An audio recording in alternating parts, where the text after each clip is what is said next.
You found the WMIX Saturday Sports Show on AM 940 and WMIXSports.com.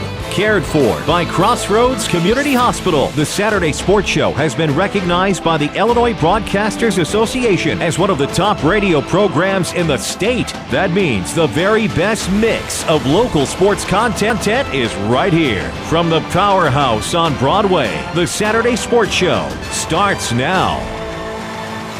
And good morning. Glad to have you with us. It's another busy Saturday morning here at the Powerhouse on Broadway. WMIX, WMIXSports.com today for your Saturday Sports Show.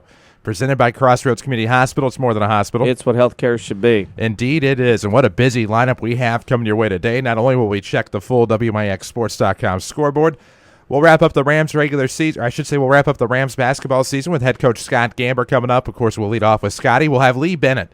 The Centralia Orphans, of course, won their 5th consecutive regional after 7th consecutive regional finals appearance last night. We'll talk with Shane Garner, first-year head coach at Sestervalier. The Red Devils win another sectional championship, their 2nd consecutive sectional championship with a first-year head coach. We'll talk with Brad Weathers. Of course, he's no stranger to postseason success. His Nashville Hornets last night won the DuQuoin sectional championship over the Mount Carmel Golden Aces. Probably the most improbable guest today, Shane Hawkins of the Marion Wildcats. His Cats pulled off a stunner last night over the Carbondale Terriers. We'll talk with Shane Hawkins about his team's effort, of course, through the regional and see what his thoughts are on the Highland Sectional coming up on Wednesday night. We'll talk with Lance Bolt. We'll get started with the Mount Vernon Lady Rams softball season, preview the season, talk about what we have coming up with our spring sports coverage, and we'll also talk with Tim Holloway. It'll be the first time we've had Tim on in a baseball capacity. That's since the Rams went to Joliet in 2013 and finished 3A 4th place. So we'll talk with Tim about that. Of course, we did have him on a couple of weeks ago about his Hall of Fame induction, of course, in the Mount Vernon Township High School Hall of Fame. But other than that, a pretty loaded lineup today. Of course, a lot of games last night. 1A and 2A boys wrapped up their sectionals. 3A and 4A boys, I should say for the most part, wrapped up their sectionals. I think the Serena sectional is tonight. Mm-hmm. But 3A and 4A boys wrapped up their regionals last night, and then 3A and 4A girls finished up their state semifinals. They'll have their trophy games today, but we can take a look at that with our WMIXSports.com scoreboard. Pretty big scoreboard. Yeah, I was looking something else. Off-air discussion as far as past history things. Okay, these are in order. 1A, at Colfax, Hayworth beat Putnam County 60-48. Probably the best game of the night in double overtime. At Danville, Champaign St. Thomas More beat St. Anne 90-86.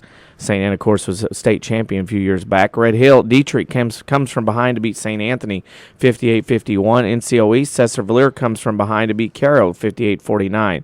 At Brimfield, Menden beat Kewanee Weathersfield 68-51. At Oakville, Jabot beat Lutheran 59-45. And Lanark Eastland beat Shabona 51-42. Not my Sharona, it's Shabona. Class 2A boys, Macon Meridian. Petersburg Porta beat Warrensburg Latham 56-52. Paris goes 2A and goes up north, way north, to beat Braidwood Reed Custer 60-55. Waltonville fans might remember Braidwood Reed Custer. That was a team that Waltonville played in the '85 baseball state tournament in Class A at Springfield. At DuQuoin, Nashville beat Mount Carmel 63-55. At Vandalia, T-Town dominant over Greenville 64-53. At Bureau Valley, Sterling Newman Central Catholic beat Elmhurst Immaculate Conception 65-59. Stanford Olympia beat Bloomington Central Catholic 56-50, or Bloomington Central Catholic beat Taylor Ridge 56-55. At Chicago Roberson, Hales Franciscan beat Chicago Leo 68-57. We hope the win stands. River Grove, it was Providence St. Mel. What? No, nothing. I'm just saying between those two. At River Grove, Providence St. Mel beat Chicago Clark 62-33. Class 3A at Salem, Centralia for the 5th time in a row beat Olney 48-34. That is their 5th straight regional championship. Cahokia holds off Altoff on the road 59-57. So Centralia and Cahokia next week at Highland. Marquette beat Jerseyville 61-57 at Triad. And Marquette will play Marion, who beat Carbondale 54-53 at Heron. And the other side of the bracket at Southeast in Springfield last night, Lanphier beat SHG 77-67. At Champaign Central, Central beat Centennial 50-45. At Taylorville, Chatham beat Taylorville 63-45. And at Lincoln, number 1 holds off Decatur MacArthur 46-44 in overtime. In the 4A Southwestern Illinois Conference Regional Tournament, it was Belleville West in that regional. Belleville East beat O'Fallon 60-54. And at Quincy, Edwardsville beat Quincy 65-49. East and Edwardsville will play Tuesday night at SIUE. In girls play yesterday in the battle of the private schools in 1 and 3A, Montini beat Central Burlington 34-26. Joliet Catholic beat Quincy Notre Dame 70-59. In 4A, Meadows of Rolling Meadows beat Geneva 51-43 and Whitney Young all over Chicago Heights Marion 60-20, which my question on that game is, Chicago Heights Marion blows out Edwardsville. Edwardsville lost 2 games all year and was tremendous, and Whitney Young blows out Marion. First of all, how crazy is that 4A state semifinals setup anyway? You have 3 of the 4 teams back from last year. It was Marion who won on a buzzer beater, I believe, over Rolling Meadows. Yes. I mean, just a crazy setup this year, and then see Whitney Young, who's become a premier program probably over the past 7-8 years, just come in and dominate. You kind of fear for the championship game today. And then you start to wonder, there's that argument we're not going to get into, that you talk about boys versus girls. You wonder where Whitney Young would be maybe in some boys' games. No. Exactly. Okay. So there we go. No. You know, I understand this, too, is the Southwestern Conference, every year, boys will always have somebody in the sectional final. Uh-huh. I mean, that's the easiest route, besides 1A boys and 3A boys. I mean, here's Centralia, here's Kokia, here's Marion. South 7's guaranteed in the sectional final. Again, like I said, right. 1A boys, 3A boys, 4A Southwestern Conference. That's your easiest routes. And the crazy thing about that is that when class expansion went to 4, and you had people talk about, well, some of these AA teams that will now be 3A teams will finally get their shot. It was, in AA at least, mostly the 3A teams that were dominant. Yep. As opposed to some of the 4As. You're seeing the Southwestern Conference now. Sure, they're able to get to a sectional final. They haven't been able to get beyond that point. And so, you have, I know that O'Fallon, of course, in 08 got to the Super, and O'Fallon got to state in 2007. Of course, that was in a 2-class system, but it's been a struggle for some of these 4A teams. Of course, baseball, they've seen some success, but that Southwestern Conference, sure, get to a sectional final, but just having trouble getting beyond that point, or at least getting beyond the Super, whereas we've seen some 3A success in these parts. So crazy to think about that when you really do take a step back and think about it. Loaded WMIXsports.com scoreboard. It's there. It's mobile compatible, I should say. So anytime you want to look at it, it is right there for your viewing pleasure if you should happen to have a question. We also archive all of our scores dating back to the official launch of WMIXsports.com back on November 19th of 2012. There you go. Let's see. Busy lineup again coming your way today. Of course, we'll have Scott Gamble. We'll talk about the Mount Vernon Rams season, but we take a look, and obviously a lot of our focal point with the way our program works out is going to be the sheer fact that we have 2 super sectionals at SIU Arena on Tuesday, and very familiarity to us, at least. Of course, you have T-Town, Nashville, and then you have Sestervalier and Dietrich. Between the 2 of us, we've seen all 4 teams. Yeah. Should be good games. I expect... Boy, T-Town's pretty good right now. Uh-huh. Nashville's long, which really impressed me last night, seeing them. Dietrich, Sestervalier, I'm taking the team in maroon in that one. And after that, I'm going to be curious to see if it's the same Dietrich team I saw in January at St. Anthony's shootout. If they can get up and down the floor, shoot some threes. They got a couple big post players that are pretty handy. Not very deep. About 5, 6, 7 players is all they're going to go. But that's 1A, and that's all you need. And again, I said when it started, I thought Nokomis would be the one to get out. They didn't. They faltered. I thought it'd be St. Anthony, and I thought Dietrich would be the third team. And there's your third team. Dietrich comes from behind to beat St. Anthony at Red Hill last night. I mean, St. Anthony's got to be kicking themselves. A private school in 1A can't get something done. Well, and that was the thing, is they had been waiting to drop to 1A basically since the 4-class expansion had begun in 07-08. But when you take a look at some of these other teams, you take a look at T-Town, of course.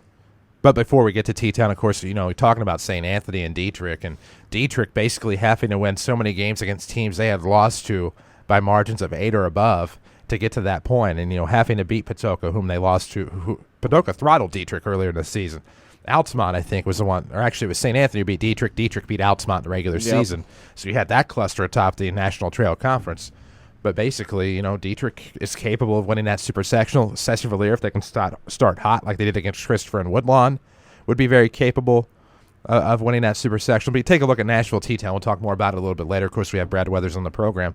Nashville, granted, I only saw them against Mount Carmel. I've seen them one time this year. I've seen T-Town 3 times this year. If Nashville starts hot like they did, it's going to be tough to make 4 threes early in succession. They would have a very good chance against T-Town if they start like that and play like that for 4 quarters. Well, Cesar last night, that was the first time they'd been behind all postseason, to my knowledge. I mean, we saw their games at Christopher. They really didn't struggle with the Bearcats much.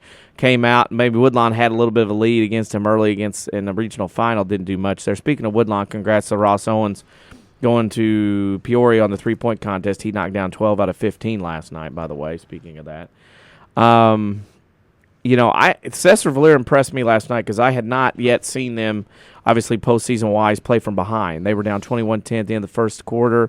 They were down 7 at one point in the second half. Then they come back to win. So I was impressed that Cesar Valera came back against Caro last night, and to stay calm and do what they did and do the things that they needed to do last night to get it done, that's very impressive. And, yeah, I'm looking forward. There's 2 pretty good games on the docket Tuesday night. One game, Cesar Valera, Dietrich, 2 teams that don't play each other, is going to be all new, and then T-Town, Nashville is going to be a battle of history. First time they've met in the postseason, to my knowledge, since 2007 in the Super.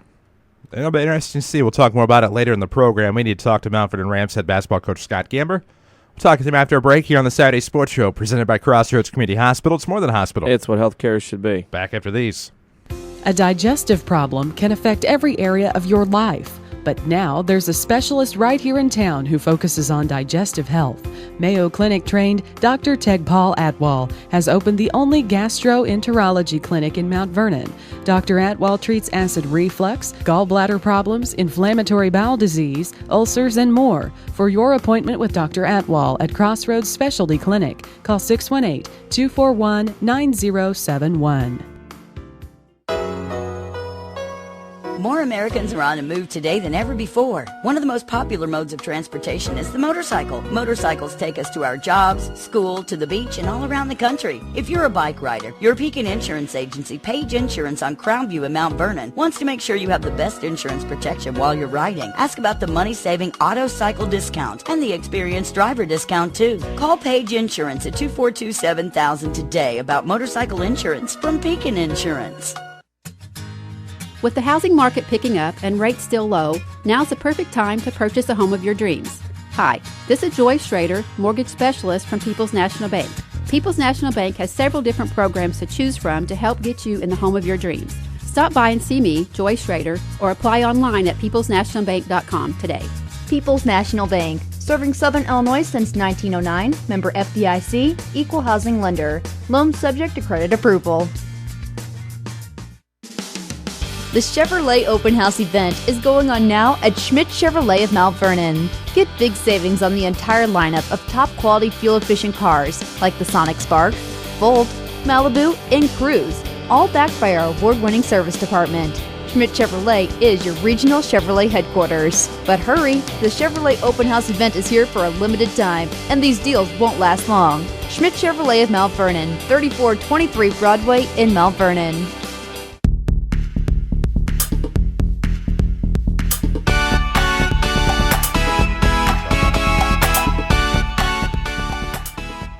And we welcome you back on the Saturday Sports Show, WMIX, WMIXSports.com. We welcome to the program the head coach of the Mount Vernon Rams. He's Scott Gamber. Scott, good morning.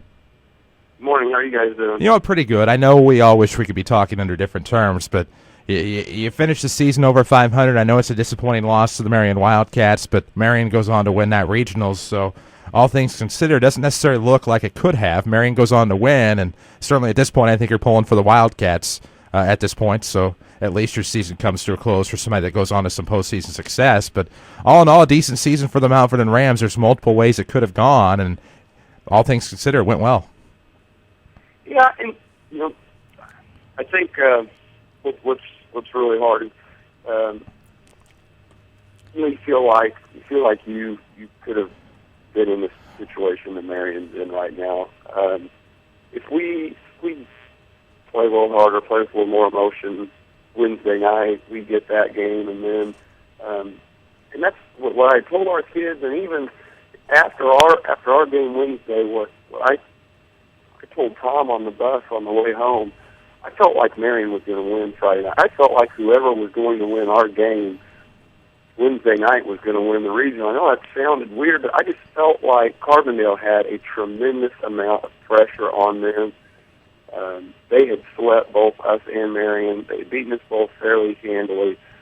Even though they ended up winning that Massac game by 20, watching that Massac game, I felt like Carbondale was going to get upset. It's just that's a tough situation that they were in. And felt like if a team could slow them down, if they can get them in a half-court game, they have a big chance to win. And Marion did. Marion did a good job last night, and you just wish that would have been you having that chance. And now, when you get in a sectional, anything can happen. And they get a chance to play Alton Marquette, which is a very, very winnable game for Marion. And then they'll play, either Centralia or Cahokia, and in a one-game situation, anything's possible there. Marion beat Cahokia once, almost beat them a second time, and then Centralia beat them twice fairly easily, but so did Carbondale.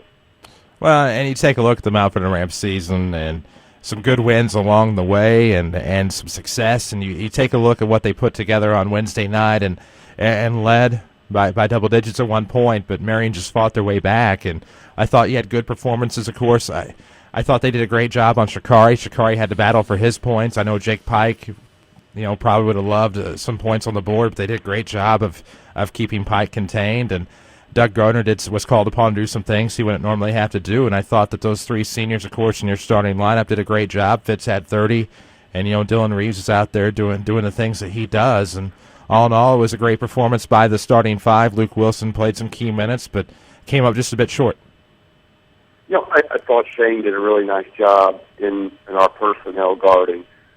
Every time anyone besides Braden or Shikari had it in their hands, they were going to put a tremendous amount of pressure on them. Every time Luke or Doug or Jake touched the ball, Shane was screaming at his kids to get all over them.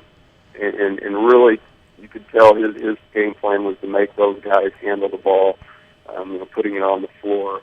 I thought in the second half he did a really good job of adjusting on Shikari Hawkins. They overplayed his left hand so far in that second half that they you could tell Shane told them he does not go left. Make him, give him a lane to the basket going right, but don't let him use his left hand any. And then they face guarded Jake at all times. And they kind of, their philosophy with us was make them finish getting to the rim, but don't let them kick it out. Which most of the times this year it's been the opposite. It's been don't let them get to the rim. Make them hit some perimeter shots. They did just the opposite. Every time we drove with Jake in a corner, they did not help, and not one time did they help.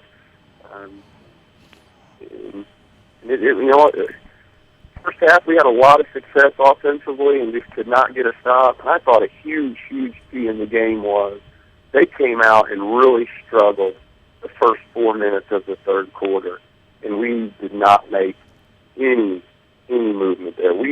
They struggled offensively the first 4 minutes of the third quarter, but so did we. We really struggled there.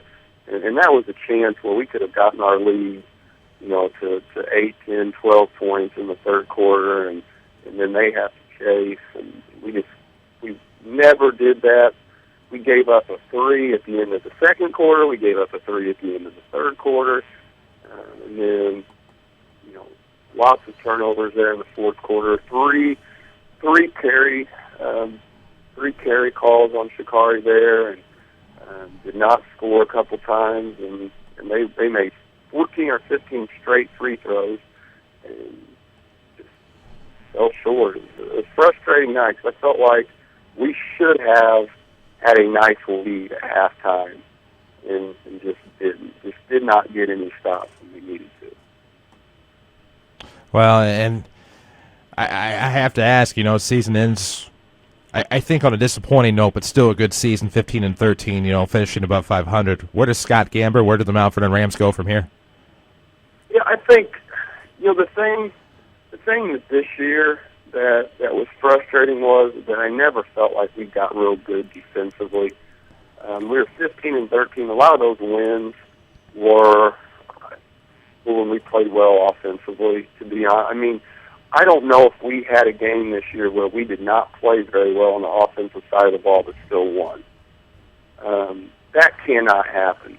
If we were a little better defensively, our record's a whole lot better. We get a chance to win a lot more games, and we just didn't. We never got where I thought we could on the defensive end. And so moving forward, that's what I really need to focus on is how can we get better defensively? What can we do to get a little more solid? And I think we need to go back to our half-court man and start from there. It just has gotten to the point to where we kind of had to try something different, and the 1-3-1 was effective for a while, but I don't think it's something that we can play as our main defense. So I think we need to really work on our half-court man and then mix in a little zone as a supplement, but not as our main defense.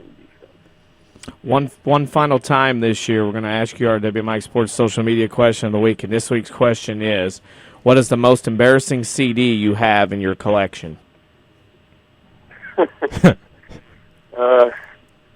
How Bizarre, OMC, How Bizarre. Do you remember that song? Oh, yeah. Unfortunately, I do. Yeah, that probably is pretty embarrassing.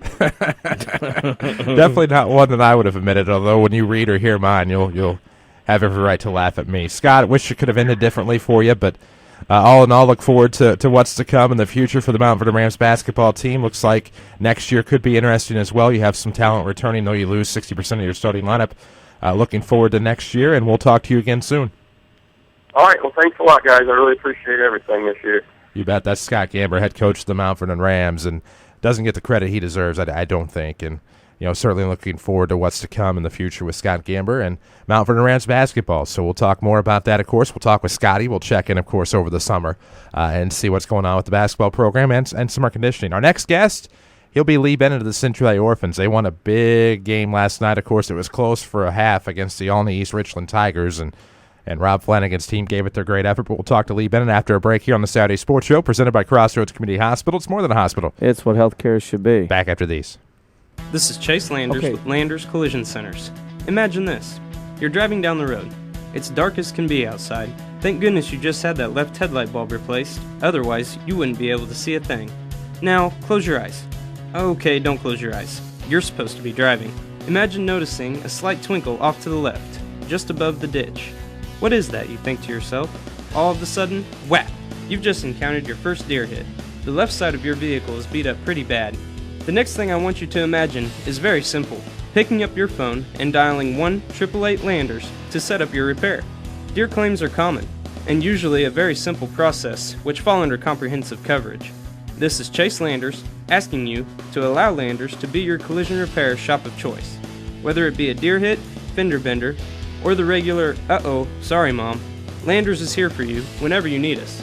Big or small, Landers fixes them all. 1-888-LANDERS, that's 1-888-LANDERS. Complete. That's the Orthopedic Center of Southern Illinois with a full sports medicine clinic, state-of-the-art MRI, a spine care team that focuses on pain management, arthroscopy specialists offering total joint replacement, hand surgery, and complete rehabilitation services. Doctors Chow, Houle, Ahn, Kowalski, Freehill, and Smith stand ready to serve you today with offices in Mount Vernon and Centralia and satellite offices in Benton and Nashville. Find out more online at orthocenter-si.com. Hi, this is Joe David Cummins, President of Community First Bank. By now you have heard about our new One Checking product. The new One Account is a high interest earning, free checking account designed for everyone. Unlike other banks that pay interest on higher balance, this account pays interest on all balances. From high schoolers to Warren Buffett, One will work for you. You can talk to one of us at 244-3000 and learn about the details. One, exclusively at Community First Bank. You will be one happy customer. Member FDIC.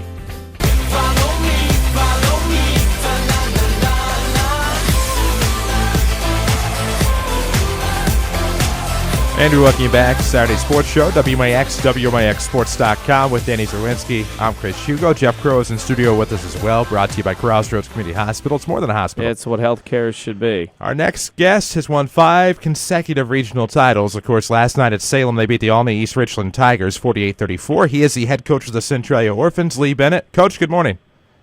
Good morning, Chris. I really don't agree with how you say that I have. I think there's a whole lot of people who've done a whole lot for that to happen, and it's just nice to get to be a part of it. Well, how about you've guided the Centralia Orphans to 5 consecutive? Yeah. How about that? Just do whatever Coach Guai says. Of course, your team has also won. Your program has had 25 win seasons 4 times under your tutelage, and last night you have a close game after the half with Coach Flanagan's Alney Tigers. And I mean, what was the difference in that second half that allowed the Orphans to pull away and win by 14? Well, we had better offensive possessions, and that's the same thing we struggle with a lot. Is we get a few jacks early in the game, and there wasn't a bunch because they were pretty deliberate on offense. But I thought we really had some good possessions down the stretch to create some separation, and then we turned the heat up a little bit, I think, and that probably got us a few easy baskets, and it gave up some, but I think it certainly paid dividends overall. They do a lot of good things, and that's a tough one-day prep, and I thought our guys really did a good job of there were some defensive possessions, Chris, in the second half where we just stayed diligent, stayed dug in, kept moving. Nobody got weak. Nobody got lazy. Nobody tried to bump off the work on another teammate so they could rest. All 5 guys just really stayed strong and stayed tough. And we had a few possessions like that, and it just they were just really good defensive possessions. I was certainly proud of the guys for that. When you have a game plan in place and you get in a situation with Alney, who's a very good basketball team, and they're doing some things, they're beating your press, they're beating your defense, they're knocking some shots down, how hard is it to keep your team focused and keep doing what the game plan is, knowing that the intensity, your defense will wear them down a little bit and things will start going your way towards the end? Well, yeah, we've got, we can go 7 or 8 deep real comfortably right now. I mean, without really losing anything. So we're running some guys through there, and I think maybe we were willing to go deeper than they were, and maybe I think that happens a lot of times in games where maybe one team's a little bit better than the other. The longer a game goes on, the more fatigue one team gets. For example, against Cahokia Tuesday night, our 6'1" and 2 guys guarding their 6.5, 7 foot guys are gonna. It just when they wear down, they're still 6.5, 7 foot, and we're still where we are. So that kind of plays a role. Our 5'7" guys at fatigue.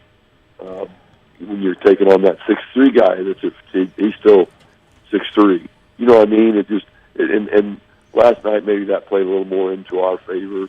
Tuesday night maybe it doesn't. So you just gotta stay tough and stay diligent and fight through it. And I thought the young men from Alney play very tough and very gritty, and they do a lot of good things, and they move the ball around and shoot a bunch of threes. And obviously, that's scary anytime a team does that. I mean, you can have a poor shooting night, and I thought they survived the poor shooting night against Effingham. Effingham didn't really finish very well by the basket. I'm sure they were disappointed how they finished by the basket. And Alney, particularly the first half, was not shooting well. But both those teams are tough-minded teams that will continue to work and play, and that's why they had a real exciting game down the stretch. On to sectional play Tuesday against a very familiar foe in Cahokia. Good, bad, or different playing somebody you've played already twice this year? Well, I probably shouldn't say this, but I will. Nobody said that when we were playing the Scooter for a third time. Right.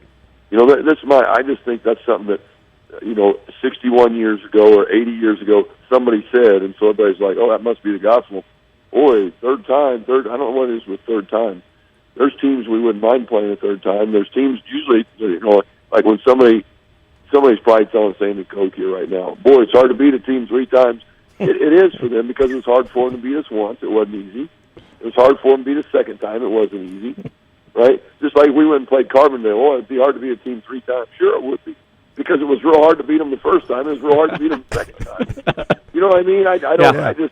I think people just kind of, just say familiar sayings, and generally, if it was real easy to beat a team twice, then it might be easy again a third time. And if it wasn't easy to beat them once or twice, it's not going to. So I don't think Coke is looking at us as an easy game. Certainly, and obviously, we're not looking at them and. Those guys is an easy game. It's and that's fine. It's supposed to be hard right now, and and it's March Madness. Stuff happens. It's happened all over the state. It's happened, nearby in our league. Just stuff happens, and I'm looking for another really strong game. We're going to have to battle hard to hang in there. And hopefully, at this point, our guys will have the character to do that. Well, and of course, speaking of character, our WMIX Sports social media question might reveal a little bit into somebody's character. We're asking this week, we want to know, what is the most embarrassing CD you may have in your collection?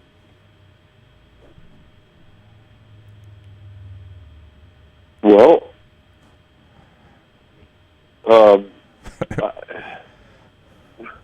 I've got, mine might, Chris, I might have, like in my car, I might have Randy Travis and Taylor Swift and Nelly and Eminem and Blink-182, and it's just all over the place. I like good songs. Well, there's nothing wrong with that. Songs, and then there's songs you hear on the radio and think, are there enough 12-year-old girls in planet Earth that this song has actually made it to the radio? You know what I mean? And the answer is obviously yes. And they're all going to be embarrassed when they're 18 if that's what they listen to. But that's what happens. I have one CD I'll tell you about. It's called The Orphans. And a friend got it for me, and I think I listened to one song once. I think it was like Hispanic rap. It was not, what was it, but it was The Orphans, the group. So now somebody can Google that and let me know for sure what it was. I didn't dive very deep into it. What's sad is I think I know who. I think that's Don Omar. And the album may be that. Perhaps. Yeah. Yeah, what's sad is I probably know most of that album. Am I right? Is it Don Omar? I see a movie called The Orphan. No, I'm pretty sure. I think it's Orphan. It might be Orphan. No, I don't do scary movies. This is a CD. but yeah, I'm pretty sure. Don Omar, maybe. And it's sad that I know that, and we're going to just – it's probably a good place to quit. But we wish you the best of luck Tuesday night. Go get Comanches. Chris, one thing I would like to say, tomorrow night from 5 to 6, the season ticket holders can go by and get tickets in the athletic office from 5 to 6 Sunday. And then Monday will be open general public from school starting till 3:30. And those tickets are $5, and Highland's going to have general admission. So it's all general admission. Perfect. Glad to help you get that out there. Obviously, we hope the Orphans faithful show up in full force on Tuesday night, and hopefully it was a great atmosphere last night. Great atmosphere for our young men to get a play in, and I'm sure the Orphan faithful will be enjoying their postseason basketball. Nice. Good luck to you again, Lee, and hopefully we'll see you Monday afternoon if Leo can get away from the dealership long enough. Boy, isn't that the truth? Just so people know it's not me. We know it's not you, Lee. We appreciate Thanks, Chris. it. That's Lee Bennett, head coach of the Central Orphans. When we come back, we're going to talk with first-year head coach Shane Garner, one of the friends of the program, all-around great dude, and has accomplished more at his age than I certainly did in that many years a year ago. Shane Garner, a young head coach, doing a great job in his first year at Cesar. We'll talk to him after the break here on the Saturday Sports Show, powered by Crossroads Community Hospital. It's more than a hospital. It's what healthcare should be. Back after these. Mount Vernon is home to many wonderful people and things, and that includes quality cardiac care from Dr. Ruzaik Ibrahim. A skilled cardiologist, Dr. Ibrahim's training and scientific accomplishments have earned his designation as a Fellow of the American College of Cardiology. His services range from preventative care to the treatment of advanced heart conditions. For an appointment with Dr. Ibrahim at Crossroads Specialty Clinic, call 241-9071 or visit in person at 4113 South Water Tower, Mount Vernon. The F-Series truck remains America's best-selling truck for the 37th straight year and the country's best-selling vehicle for 32 consecutive years. Hi, Roy Schmidt, Ford Lincoln dealer at Ford Square, Mount Vernon. Ford dealers sold 763,402 F-Series trucks last year. We had a great F-Series year at Ford Square, but we want to make 2014 even better. At work or play, Ford F-Series rises above. Year after year, 4 advanced engines, 3 cabs, and 3 box lanes. No wonder F-Series is number one. We have an excellent inventory of F-Series at Ford Square and have many more coming in. If you're looking for a full-size truck, come see one of our sales associates at Ford Square, 1501 Broadway in Mount Vernon, Illinois, where the best never rest. You can also find all of our inventory, new or pre-owned, at fordsquare.com.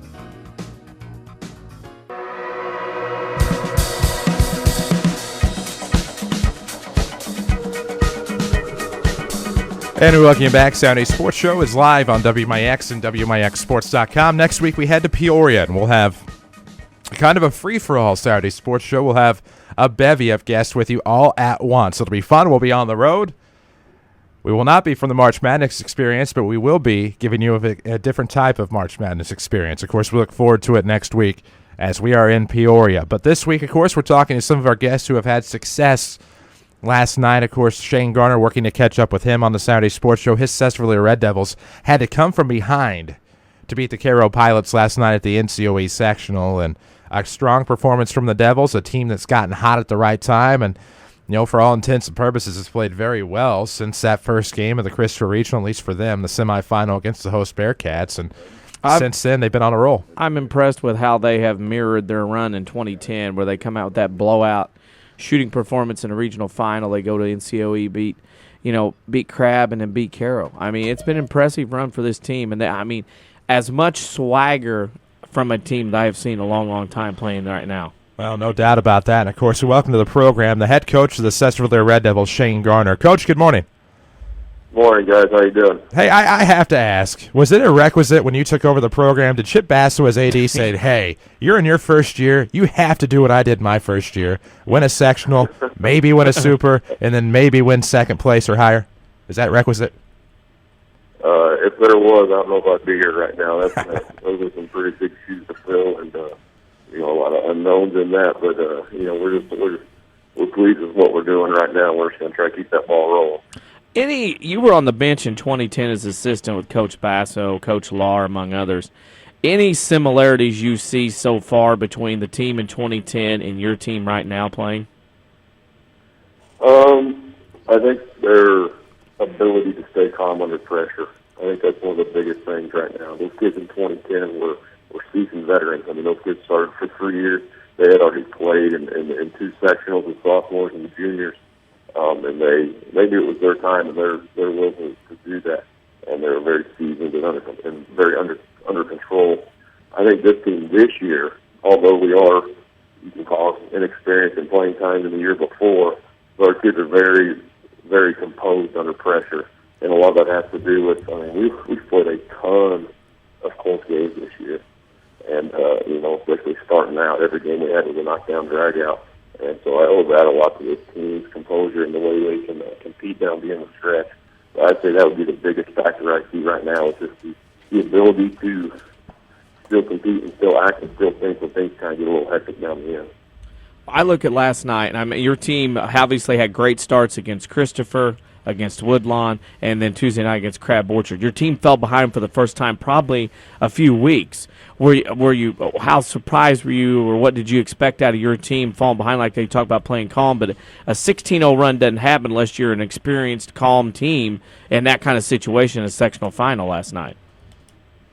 Yeah, we came out with scoring what I thought we would. I knew Cairo would come out with a lot of speed and a lot of pressure, and they really did a good job of getting us out of the things that we like to do. We were dribbling in areas that we should have been dribbling. Heads were down, weren't looking for the open man or find a space with the pass.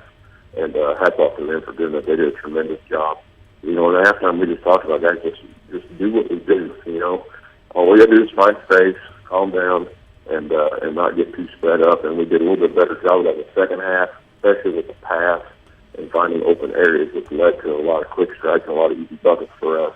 So, we did get down early, but we knew it was so early in the game. There's so much left to play, and reaching the kids and knowing that they don't have to hit a 10-pointer to catch us back up immediately is a huge factor for us. And after we kind of realized that, and realized that they're going to give us easy score opportunities, we had to take advantage of it. And I think we did that as the game went on, which allowed us there at the end to kind of take over and take control. Last night, one of the things I mentioned, I talked to you at Christmas, and I told you, I watched your team at Christmas, I told you that they were as engaged into you and your coaching staff as I've seen a team in a long time. Now here we are in March, still playing in a super against Dietrich on Tuesday night. It's always Baxter and Marlowe getting the ink, but I always got to mention guys like Gunner, and one guy to me that every time he comes off the bench makes something happen, guys like Luke Thompson, Caleb Miller. Those kind of guys come in. They're not big in the box score, but they always seem to hit a shot, get a rebound, make a play, and kind of give your guys a spark. I mean, this is a rounded effort by your team right now going on. Oh, it's a huge effort, and we talk about people, we kind of have 7 starters on this team. If you look at our minute distribution, other than Marlowe, they're all pretty even, and they all understand that. And it takes special kids like Luke Thompson and Jake Van and Caleb Miller and those guys to understand that when they're not going to start, but yet their number's still going to be called at some point in time, and they're going to have to go out there and perform just like they would if they were starting, and they understand that and have embraced that, and are a huge factor of our team because it's a good deal whenever you have to take someone out with foul trouble and you're bringing in another starter, to fill those shoes and to fill that role. And they, the best thing about that though is that they embrace that and they understand that and they go out and perform just like they would if they were on the first 5. Of course, next stop is the Super Sectional on Tuesday night. Last time, and granted, most of these kids, all these kids weren't even on the team in 2010, weren't even in high school, most of them.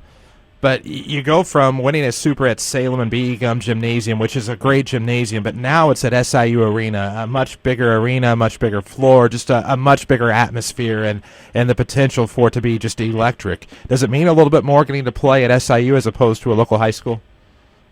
Oh, yeah. And you look down those past years of the state tournament and all those teams that went down to SIU and, all that, not taking anything away from 2010 because that atmosphere when they played Woodlawn in that place was unbelievable. That's something I will remember for the rest of my life. Those fans just being right on top of you, which makes communication really, really tough out on the field for coaches and for the kids. I think it being at the arena, although it is a much bigger venue, the space and the distance of the fans from the floor allow us to communicate a little bit better. But I think that open floor is really what's going to be the big difference in a regular high school gym and then playing in a collegiate gym is just the space, the visibility, and the backdrops, behind the backboard. But playing the arena is very special. I always heard it growing up as a kid, the SIU chant, after teams were getting ready to fill off the sectional final and to be able to hear our student section, chant that last night, that was pretty special for our kids and our communities. Final question for you. We know you're busy. You have other obligations this morning. Our social media question of the week is, what is the most embarrassing CD you have in your music collection? Oh, boy. I got a lot of embarrassing music, but I'm pretty sure there's probably a Britney Spears CD somewhere in there from when I was in high school. So if there's anything embarrassing for me as a high school coach, actually that's probably it right there. Okay. We won't tell anybody. Yeah, nice. Let's keep that on the hush. Let's tell everybody on Facebook. Other than that, we're not going to tell a single soul. But Yeah. Coach, we wish you the best of luck on Tuesday night. We'll certainly see you in that 6 o'clock game and certainly pulling for the Red Devils, pulling for Maroon to win that game on Tuesday night. All right. Thank you, guys. That's Shane Garner, just a great dude and first-year assessor and taking them to the Super Sectional and makes the second consecutive first-year head coach at SV. Okay, good. We're good to go. Anyhow, second consecutive first-year coach at Cesarville to take the team to at least a super sectional, and certainly have the ability to take them beyond. We'll go ahead and take a break. When we come back, we'll have Nashville head coach Brad Weathers. His team won the DuQuoin sectional last night over Mount Carmel. It's coming up after the break here on the Saturday Sports Show, presented by Crossroads Community Hospital. It's more than a hospital. It's what healthcare should be. Back after these. I'm Jeremy Pearson with a look at your next rad weather. It will be mostly cloudy throughout today with a few showers toward the afternoon, high 52. Expect a shower this evening, possibly mixed with a few wet snowflakes. Otherwise, it will be colder with clouds breaking, low 24. Partly sunny tomorrow, high around 50. And Monday is looking breezy and warmer with plenty of sunshine, high 68. Next rad weather from WMIX, Mount Vernon, Illinois. Are you interested in a career in the culinary arts but can never afford the high cost of cooking school? Rend Lake College has a low-cost recipe for success. For as little as $5,500 per year, you can get a quality culinary arts education in your own backyard. That even includes books, tuition, class fees, and supplies. Learn to master domestic fare, pastry, and foreign cuisine in Ina, Illinois. Save thousands on a culinary arts education at Rend Lake College. For more information, log on to rlc.edu/culinaryarts. The health of your kidneys has a big impact on your overall health, affecting everything from your blood pressure to your bones. And if you ever have a kidney problem, Dr. Kangura is here to help. Dr. Kangura trained at the Mayo Clinic and specializes in conditions ranging from kidney stones and uncontrolled high blood pressure to chronic kidney disease. Dr. Kangura sees patients at Crossroads Specialty Clinic. For an appointment, call 618-241-9071.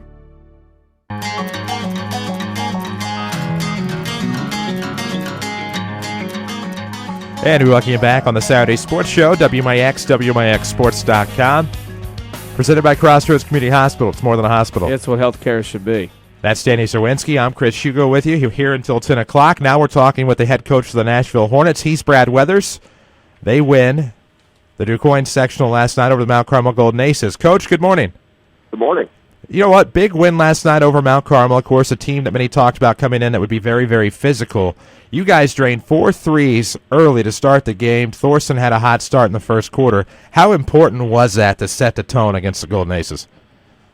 Well, I think it was very important, the fact that we got a lead early and were able to maybe dictate tempo a little bit rather than trying to play from behind. And we were fortunate enough that they didn't knock down as many shots. As a matter of fact, I don't think they had a 3 the first half. And if you know about Carmel at all, you know they're a pretty prolific offensive team. They put a lot of points on the board and got a lot of people that can drain threes, and Pulaski can really get to the rim. So we felt we were very fortunate, and we survived the big run that they had in the fourth quarter when they started, kind of desperation-wise, but they hit some big NBA range threes and cut it to 6 or 7 at one point. And then we were, I think we made 9 or 13 free throws in the fourth quarter to ice it. But looking back now, that lead early was big. I liked your team last night in a predominantly zone matchup with your team. Your post players last night, Johannes Newman, did a pretty good job. Another kid, Miller as well.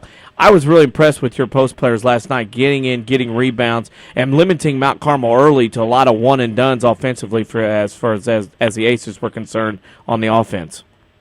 Well, I definitely agree. I thought our length bothered them. I thought our big kids did a nice job of, when they did get in there, to maybe alter some shots and then keep them from getting any stickbacks. The one thing we were concerned about was, giving them any second shots. Metcalf kid, number 20, is averaging almost 10 boards a game, and he comes flying in. And we had to really do a good job, trying to keep them off because, that hurt Carterville in that earlier semifinal game of the sectional, and I thought our bigs did a nice job there. Looking at the game last night, you get out to such a big lead in the first half, and I think a lot of things came easy to your team. The second half coming out, there had to be a lull, I think, because kids are going to get in a lull. Mount Carmel's going to make a run. How much did you talk to your team in the halftime locker room about, hey, guys, we still got to play, we still got to get going, this thing's a long way from over? Well, we definitely talked about, that a team, like any good team, is going to make a run at you. We talked about playing through adversity and playing through any runs that they make and getting some stops and converting. and we expected that. And they weren't going to not hit any, to go without another half without knocking a three down, if you know them at all. And we talked about that at halftime, and and we went through a little bit of a lull there. We didn't score many field goals. We were basically shooting free throws for most of that stretch there. But we survived it. At this point of the year, that's the main thing. Talk to this: Nashville, T-Town, and Jabot, all members of the National Invitational Tournament. I think National Invitational Tournament is one of those untalked about tournaments as far as stature, history, teams getting far in the tournament. What does that say about the National Invitational Tournament? Well, this year's field, we talked about before the tournament how strong it was. T-Town finished fourth place. Of course, they did have a kid out and played the tournament. They finished fourth place, and we won the consolation. So we got the consolation champs playing the fourth place champs in the super sectional. And Jabot, they won their sectional last night. They got third. Mater Dei Central, who finished 1 and 2 in our tournament. Central knocks off Mater Dei in the regional. They're stuck in the same regional, which they have been for years. And then T-Town knocks off Central in the sectional. So, it speaks pretty highly of the Nashville Invitational Tournament. On to T-Town. Haven't played them this year. Have seen them, obviously, several times in your tournament. What are the concerns heading into this game on Tuesday night?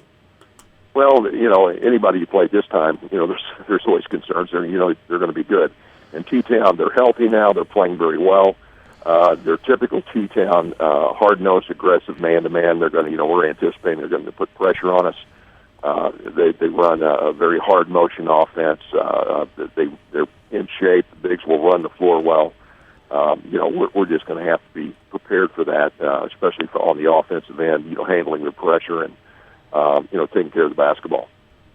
Coach, I know you're busy this morning and probably have a lot of interviews after winning such a big game last night, but our final question here is always the WMIX Sports social media question of the week, and we all have that one CD in our collection we're kind of embarrassed to admit we have. So we want to know, what is the most embarrassing CD that you own? I don't know that I have any embarrassing ones. I've probably embarrassed my kids. Let's see.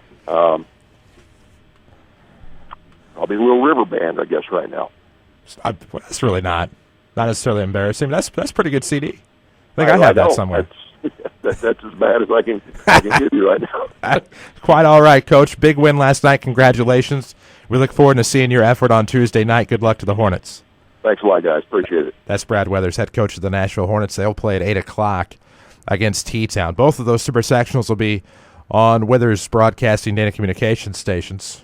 V1047 and V1047.com and Q106 and WQRLradio.com should have both of those games for you on Tuesday night. We'll take a break. When we come back, we'll have another check of the WMIXsports.com scoreboard after the break here on the Saturday Sports Show, presented by Crossroads Community Hospital. It's more than a hospital. It's what healthcare should be. Scores after this.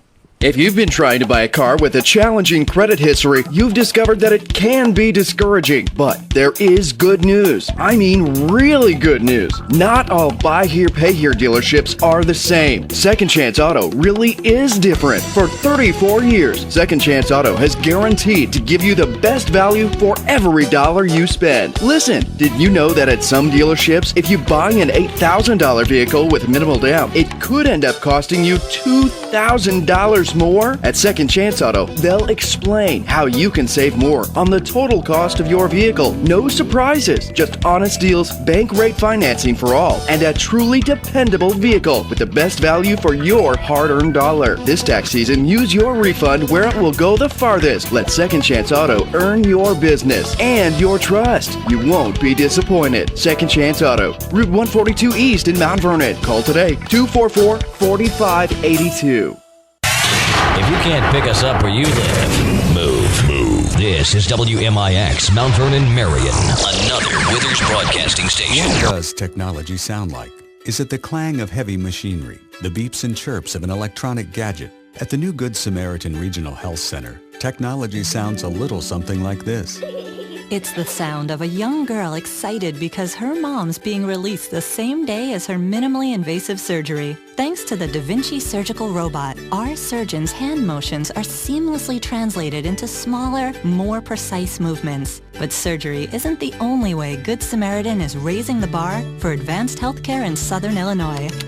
That's the sound of a patient's health record being updated and stored electronically for immediate access by nurses, primary care doctors, and specialists alike. That's why soon, the new Good Samaritan Regional Health Center will use all electronic patient health records. Less paper translates to faster, better care for you. And that sounds a little something like this. The new Good Samaritan Regional Health Center, raising a hospital, raising the bar. Hi, this is Joe David Cummins, President of Community First Bank. Now is a great time to move your account to Community First Bank. With our new One account offering the highest interest rate in the market, free checking, and CD specials delivered by people you know and trust, why would you not bank with the market leader in Jefferson County? We offer 5 locations with 7 ATMs and have been serving the Jefferson County market since 1906. Stop in and see why our bank is the fastest growing bank in Jefferson County. Community First Bank. Welcome back to Personal Banking. Member FDIC.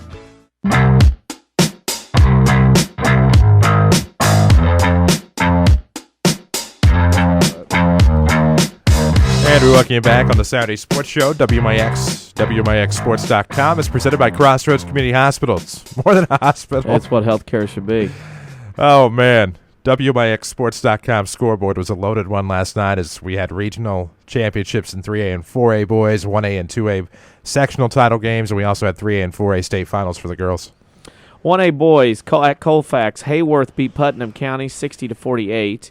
At Danville, Champaign St. Thomas More beat St. Anne in double overtime, 90-86. At Red Hill, the Moving Maroons of Dietrich beat St. Anthony 58-51 in a come from behind victory. At NCOE, Cesar Valera comes from behind to beat Carroll 58-49. At Brimfield, it was Minden Unity beating Kewanee Wethersfield 68-51. And at Oakville, Jabot dominated all week, beat Springfield Lutheran 59-45. Game wasn't as close as the 14-point deficit. At Hanover, Lanark Eastland beat Shabona 51-42.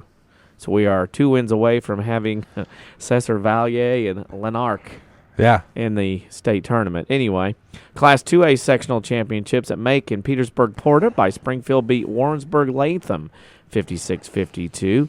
At Westville, Paris goes north and beats Braidwood Breed Custer 60-55. DuQuoin, it was Nashville over Mount Carmel 63-55. At Vandalia, T-Town Strong over Greenville 64-53. At Bureau Valley, Sterling Newman Central Catholic 65, Elmhurst Immaculate Conception 59. At Stanford Olympia last night, DuQuoin fans are familiar with that town, Bloomington Central Catholic beat Taylor Ridge 56-55. At Chicago Roberson, it is Hales Franciscan beating Chicago Leo 68-57. And at River Grove, Providence St. Mel beat Chicago Clark 62-33. In 3A, Salem Centralia beat Olney 48-34. The Orphans will play Cahokia, who won the Altoff Regional, beating Crusaders 59-57. At Triad last night, Marquette beat Jerseyville 61-47. Alton Marquette, the Explorers, will play Marion, who beat Carbondale last night at Heron 54-53. Carbondale hit a last second half-court three-point shot to cut it to 1. On the other side of the bracket at Southeast last night in Springfield, Lanphier beat SHG 77-67. At Champaign Central, the Maroons beat Centennial 50-45. At Taylorville, Chatham beat the Tornadoes 63-45. And at Lincoln, the Railers hold on. Lincoln in overtime beat DMAC, Decatur MacArthur 46-44. Class 4A at West, it was Belleville East beating O'Fallon 60-54, and at Quincy, Edwardsville again wins 65-49. First time Quincy's lost a postseason game since 1977 at home.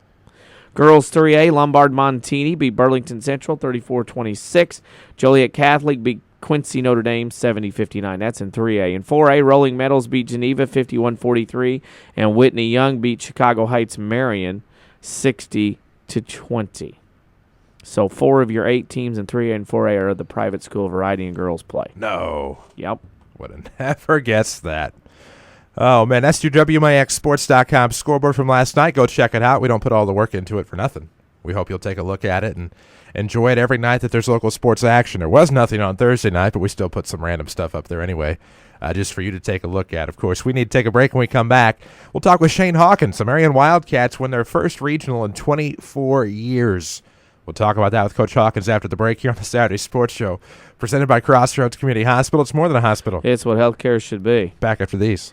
Don't just dream about a better job. Go get it with scores of programs that take 2 years, 1 year, or even just a few months to complete. Rend Lake College is your gateway to a career you'll love. From nursing to coal mining, from computer programming to cosmetology, and everything in between. Rend Lake College is affordable, convenient, and ready to get you trained for your new job fast. Call us at 618-437-5321 or visit us at rlc.edu. A digestive problem can affect every area of your life. But now there's a specialist right here in town who focuses on digestive health. Mayo Clinic trained Dr. Tegpaul Atwal has opened the only gastroenterology clinic in Mount Vernon. Dr. Atwal treats acid reflux, gallbladder problems, inflammatory bowel disease, ulcers, and more. For your appointment with Dr. Atwal at Crossroads Specialty Clinic, call 618-241-9071.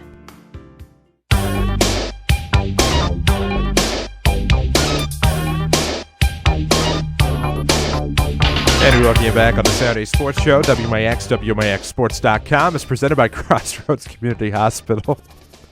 It's more than a hospital. It's what healthcare should be. Working to catch up with our next guest, Shane Garner, head coach of the Marion Wildcats. It may end up being a case where we have to kind of postpone him until a little bit later on in the program. But I think you have to feel good right now if you're Coach Hawkins and you're Marion. First regional championship in 24 years. And, you know, for Coach Hawkins, that's... Not only was it a big win in the semifinals against a team you had now seen 4 times, but a big win last night over the Carbondale Terriers in what proved to be a chess match.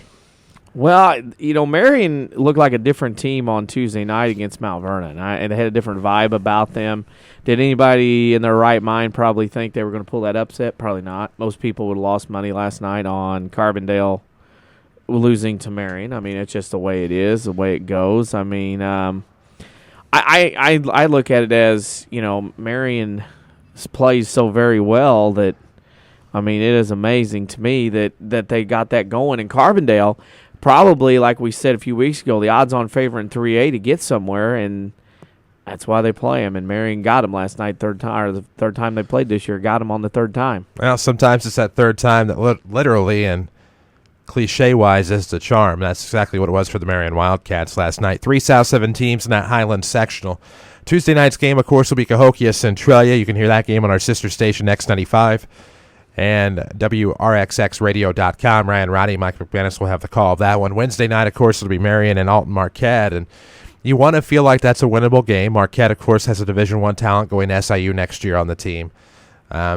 You know, Marquette barely beats a Jersey team that we saw back in February, a Jersey team that, you know, is no stranger to the 3A sectional, of course, having lost to a South 7 team back in 2008, but Marquette ends up getting the win. And you know, there's a lot of fear from Marquette when they made the jump from 2A to 3A, thinking, oh, it was their time in 2A, but they're looking pretty good in 3A right now. Well, it is. And Alton Marquette, they're going to play a lot of schools up there, Jersey included. You know, Jersey, as you mentioned, I was impressed with them at Jersey the night Mount Vernon played there.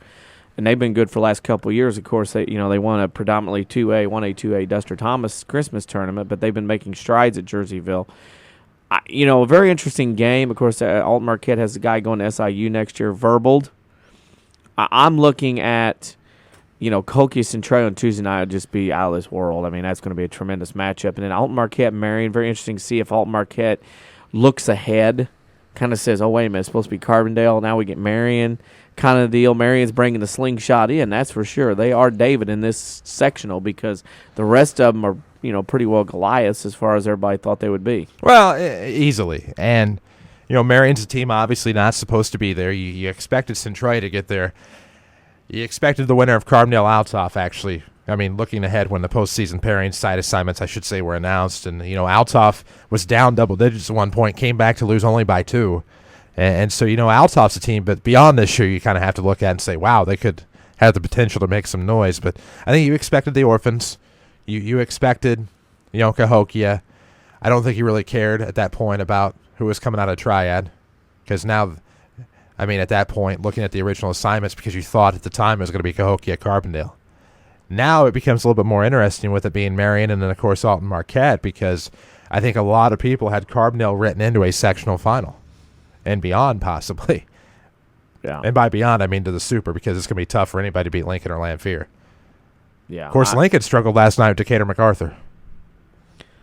At home. Yes. And Lincoln might have been looking ahead. True. You know, I mean, they're going to start getting into some things next week. Of course, Springfield and Champaign schools and things like that.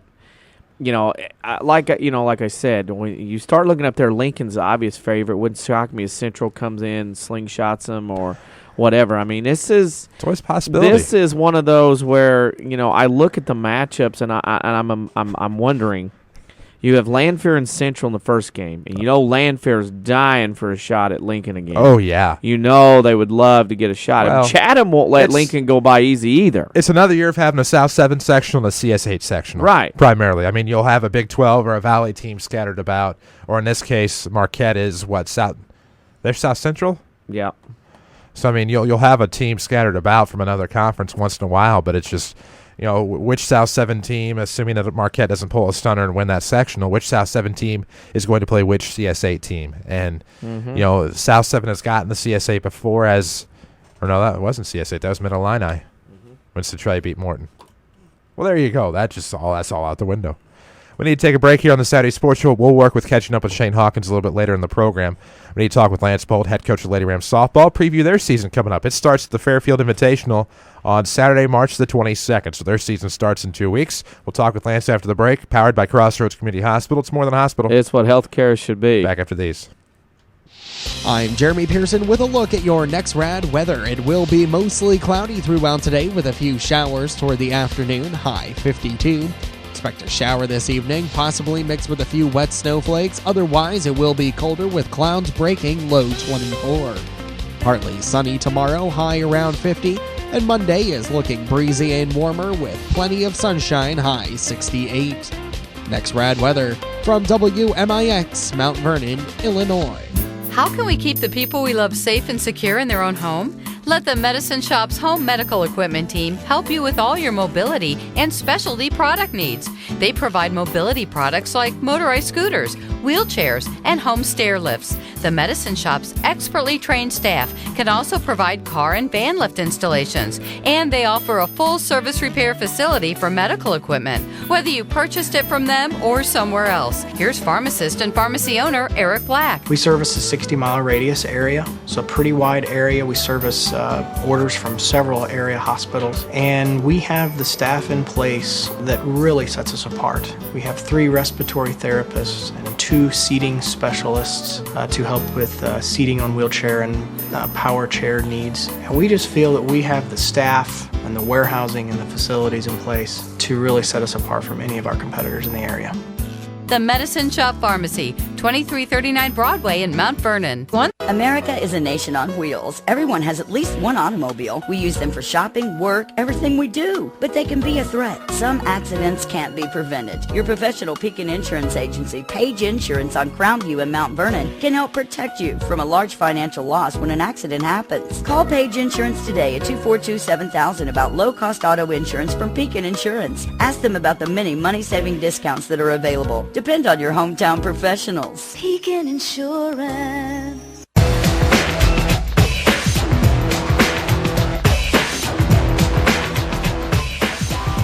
And we welcome you back to the Saturday Sports Show, WMIX, WMIXsports.com. We start to shift gears a little bit to some of the spring sports.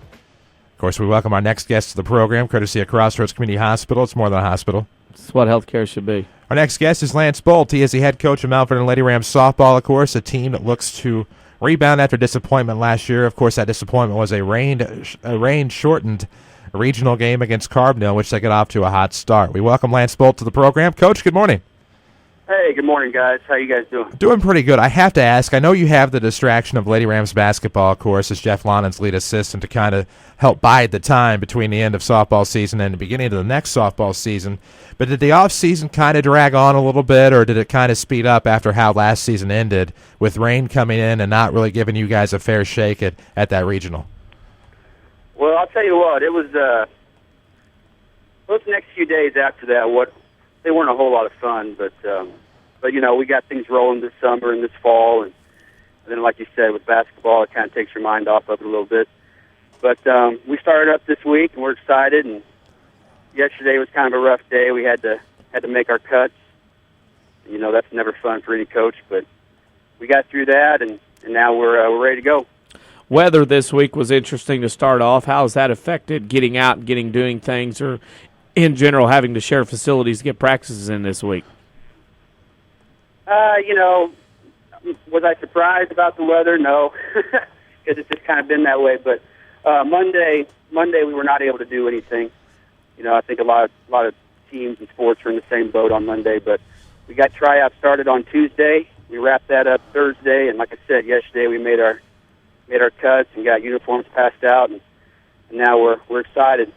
But I'm hoping we can get outside here in the next week or so and do some things. Today we did get out here and throw, and we caught some fly balls on the practice football field. But you know, there's just so many things we got to be able to do outside, and I'm just hoping we can get that done. Of course, you look at last year's team. You were without Haley Lockhart till probably about the last third of the season. You also lose Paige Clinton, who went on to Lakeland College, Kelby Quiava, among others, and you're going to look to kind of a youth movement this year. I know you have Mallory Garner returning. You have the Wright sisters returning, to my knowledge. You also had a nice freshman crop come in last year. Whom are the Lady Rams going to look to this season to lead the way? Well, I'll tell you what, it's really exciting because you're right, we did lose a good senior class. We lost 6 players. We didn't have Haley for 2/3 of the season. We did get her back that last 1/3, and man, she was unreal those last few games. But we lost Paige Clinton. What a terrific leader she is, and Summer Karch. And that was a good senior class. But this year, we only have 2 seniors. We have Mallory Garner, Colleen Stovall. Those are our 2 seniors. But we have a gigantic junior class and a great sophomore class, and a freshman. We have 11 freshmen, and they're really strong. So we're going to be young. We're going to be relying a lot on girls that didn't get a lot of experience last year at the varsity level. But, you know, it's kind of exciting to look at your team and look at your roster and see all those sophomores and juniors and think, man, you know, this is going to be our group for a few years. And, you know, Mallory and Colleen as seniors, they're going to step up and kind of take charge and be leaders. And so we have 2 leaders in those girls. But, you know, I'm excited about this group. Yeah, we're young, but that can be really exciting at the same time. Well, an excitement indeed. Of course, your season gets underway 2 weeks from today, weather permitting, of course, at the Fairfield Invitational Tournament. Not much rest before you go into the Jefferson County Invite 2 days after. Season will be here before you know it. I should say, like, the games will be here before you know it. What do we know about the Fairfield Tournament coming up in a couple of weeks? Well, we know it's in 2 weeks, and we know that it'll be probably cold. I mean, if it's like today, you know, that would be great. But it'll probably be cold. We'll have some teams there that I assume are a lot of the same teams we saw last year in Carmi and Marshall, and you know, a lot of those types of teams. Fairfield, of course, and it's always good competition over there, and it's just a great way to start the season. But you know, we got a lot of question marks going into this year, but we got 6 or 7 girls who can pitch. We're going to be relying on them a lot. I don't want to use or overuse Hannah Wright this year.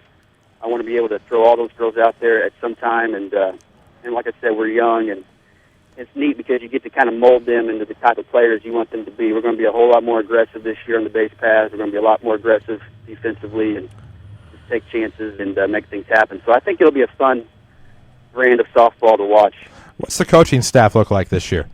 Yeah, we added Brian Shelf to our coaching staff this year. He's, of course, familiar with NBTHS sports. He helps with wrestling, and he's involved with JCSA baseball and different things. So he will be our JV coach. Kevin Brady will help me out with varsity, and And we got three male coaches who all want to go get it and get it done and make things happen, and kind of no nonsense guys. And I think it's good for the girls. We get a lot done in practice and have a lot of fun with it as well. So, but I'm glad that Brian Shelf can be on the staff with us. We got to let you go. We know you got cup practice going on. Our final question to you is our WMIX Sports social media question of the week, and this week's question is, what is the most embarrassing CD you have in your collection? Most embarrassing? Well, let's see. I hate to say it, but probably Adele.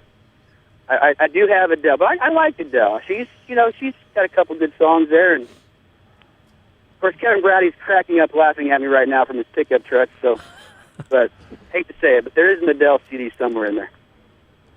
I don't know that mine's any better, but we'll definitely give you that with Adele, Lance. Obviously, All right. We wish you the best of luck, and like I said, next week, of course, we're going to be on the road, but the week after that, we'll probably begin your weekly assortment of interviews with us. You're ours pretty well after that until the end of the season. Guys. Thanks. Thank you, Lance.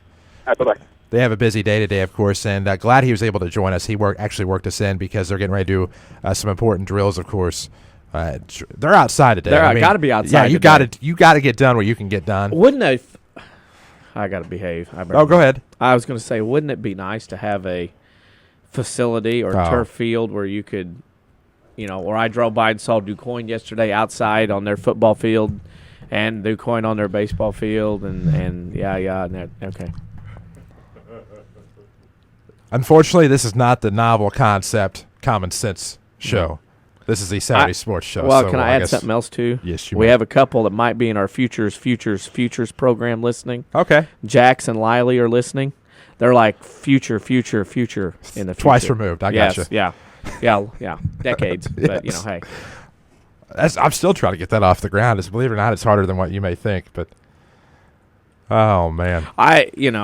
It was interesting drive by yesterday. DuQuoin going to the sectional game last night, and of course DuQuoin's got turf infield, grass outfield. We'll see that in a few weeks again. Yeah. And then you see the softball team out on the football field. Just they got bases set up. They're running through things. Carterville does it when they can't get on their field. I talked to both their coaches the other night. DuQuoin. That turf football field just not only for football. It can be for a lot of other things, soccer, band, and anything else. Yeah. Yep. We'll take a break on the Saturday Sports Show. When we come back, we'll talk with Tim Holloway, head coach of Mount Vernon Rams baseball. Fourth place last year, in case you missed it. We have the archives at WMIXsports.com from every pitch of Rams baseball the last 2 seasons. Of course, select games prior to that. We'll talk with Tim Holloway after the break. Saturday Sports Show, WMIX, WMIXsports.com. It's presented by Crossroads Community Hospital. It's more than a hospital. It's what healthcare should be. Back after these. This is your local State Farm agent, Tony Wilt. I want to thank Mount Vernon and the surrounding area for continuing to support us over the past 5 years. If you have never sat down with someone to go over your insurance program, let me invite you into our office. Let us show you what working with the industry leader, represented by a local agent, can do for you. I'm located just off 42nd Street. You can reach our office 24 hours a day at 242-1421 or on the web at tonywilt.com. Thanks again, and go Rams. You hear about truck months? Well, 2014 is already setting up to be a truck year. Hi, Roy Schmidt, Ram truck dealer at King City Chrysler Center, Mount Vernon. Backed by popular demand, ABC Ally Financing is back. All 2014 Ram Quad Cab Express, Bighorn, and Outdoorsman models qualify for this program. Not only do you get a $2,500 rebate, Ally Financial will give you $3,000 on top of that. That's $5,500 in total discounts, plus you will get a low finance rate for up to 84 months. Payments could be as low as $350 on a new 2014 Ram Quad Cab truck. Come see one of our sales associates who will help you find any other qualifying discounts. Hurry to King City Chrysler Center at 1603 Broadway in Mount Vernon, Illinois, or browse our inventory online at kingcitychryslercenter.com.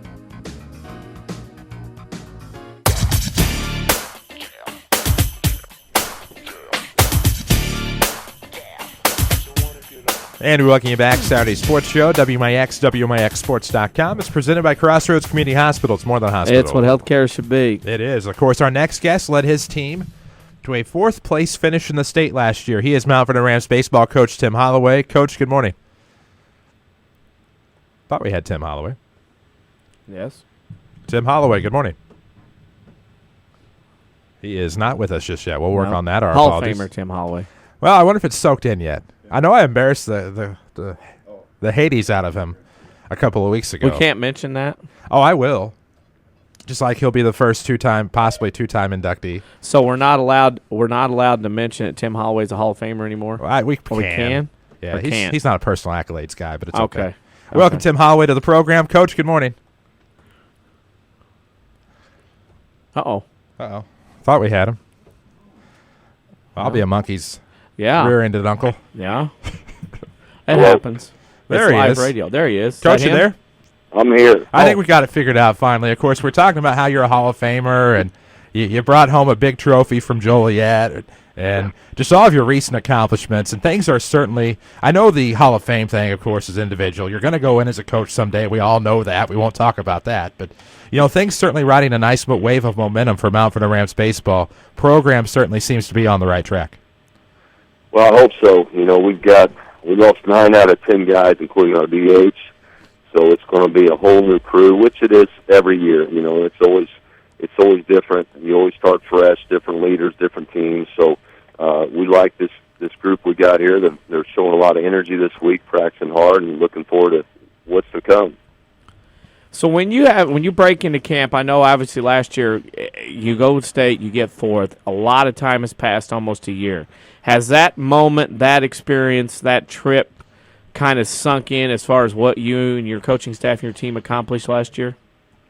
Yeah, I think it did, especially, once you get through the summer and into the school year and think back, and a lot of good memories there.